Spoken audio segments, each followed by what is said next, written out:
Hi friends, welcome back to our channel. இன்றைக்கி ரொம்ப சிம்பிளான ஒரு சட்னி தாங்க பண்ண போகிறோம். ரொம்ப டிஃப்ரெண்ட்டான சட்னி, உருளைக்கிழங்கு சட்னி தாங்க பண்ண போகிறோம். அதுக்கு நம்ம இந்த மாதிரி க்யூப்பாக சின்னதாக நம்ம உருளைக்கிழங்கு ஒரு மீடியம் சைஸ் உருளைக்கிழங்கு தாங்க வெட்டியிருக்கேன்.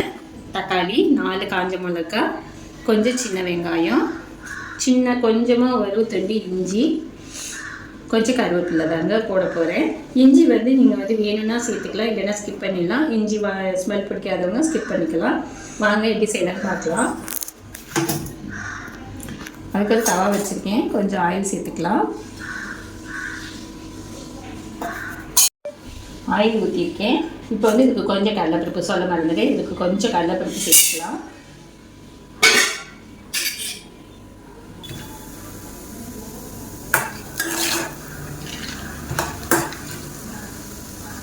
கடலைப்பருப்பு பொரிஞ்சிருச்சு. இப்போ இதுக்கு நான் 4 காஞ்ச மிளகா சேர்த்துக்கிறேன்.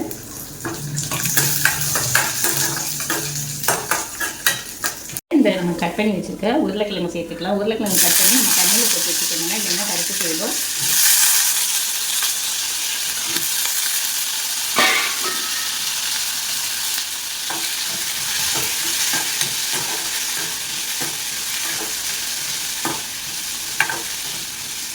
இப்போ இதுக்கு கொஞ்சோண்டு சால்ட்டு சேர்த்துக்கலாம். நம்ம சீக்கிரம் வதங்கிடும்.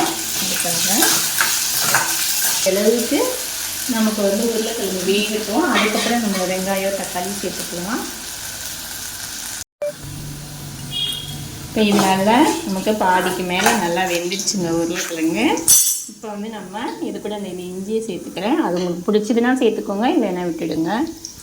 நம்ம சின்ன வெங்காயம் தாங்க சேர்த்துக்கிறேன். நீங்கள் பெரிய வெங்காயம் கூட சேர்த்துக்கலாம்.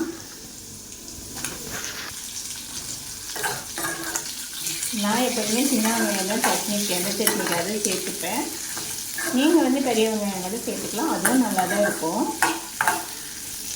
இப்போ நம்ம இந்த மிளகாயை கூட எடுத்துடலாம், வெளியில் எடுத்துக்கலாம்.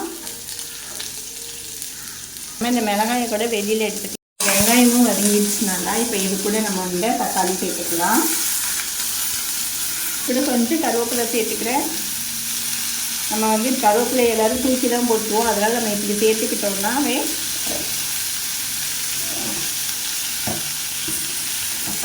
சட்னிலாம் அரைக்கும் போது நம்ம அது கூட கொஞ்சம் மடித்து சேர்த்துக்கிட்டோம்னா நல்லதுங்க. நம்ம என்னதான் தாளிக்கிறதுல போடுறத யாருமே எடுத்துக்கிறது கிடையாது, தூக்கி தான் போடுவோம். இதுக்கு தேவையான உப்பை கூட நான் இது கூடயே சேர்த்துக்கிறேன். முன்னாடி கொஞ்சம் சேர்த்துருக்கணும். இது ரொம்ப குட்டி ஸ்பூனு, அதனால் நிறைய ஒரு 2 ஸ்பூன் சேர்த்துக்கிறேன்.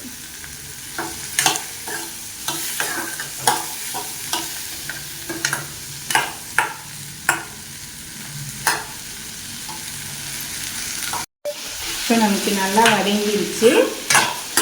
இப்போ இது கூட இந்த மிளகாயை வெளியில் எடுத்தேன் இல்லையா, இதையும் சேர்த்துட்டு ஸ்டவ் ஆஃப் பண்ணிவிட்டு கொஞ்சம் நேரம் ஆற விட்டு அரைச்சிட்டு நம்ம பார்க்கலாம்.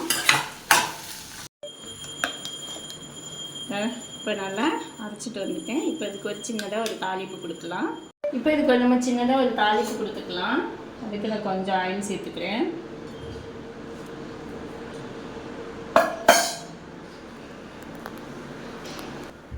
ஆயில் சூடாயிடுச்சு, இதில் கடுகு சேர்த்துக்கலாம்.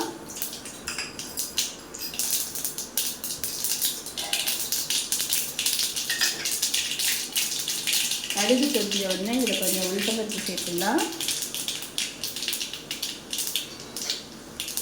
இது கூட ஒரு கொத்து கருவேப்பிலை கூட நம்ம இந்த சட்னியும் சேர்த்துடலாம். இப்போ நம்ம தாளிச்சாச்சுங்க. ரொம்ப நேரம் எல்லாம் கொதிக்க வைக்கணும்னு அவசியம் இல்லை, நம்ம தான் எல்லாத்தையுமே நல்லா வதக்கிட்டோம். ஸோ இப்போ நம்ம ஸ்டவ் ஆஃப் பண்ணிடலாம்.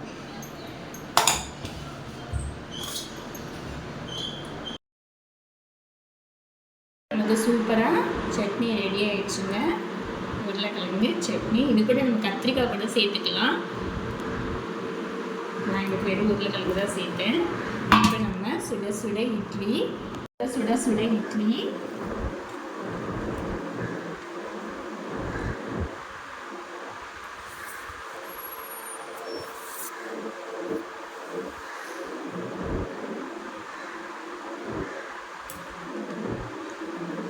இங்கே பாருங்கள், சூப்பராக இருக்குங்க சட்னி.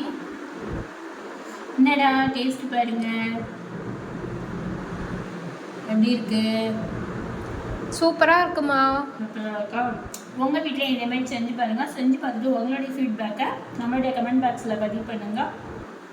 எல்லாருமே லைக் பண்ணி சாப்பிடுவாங்க. ரொம்ப சூப்பராக இருக்கும்.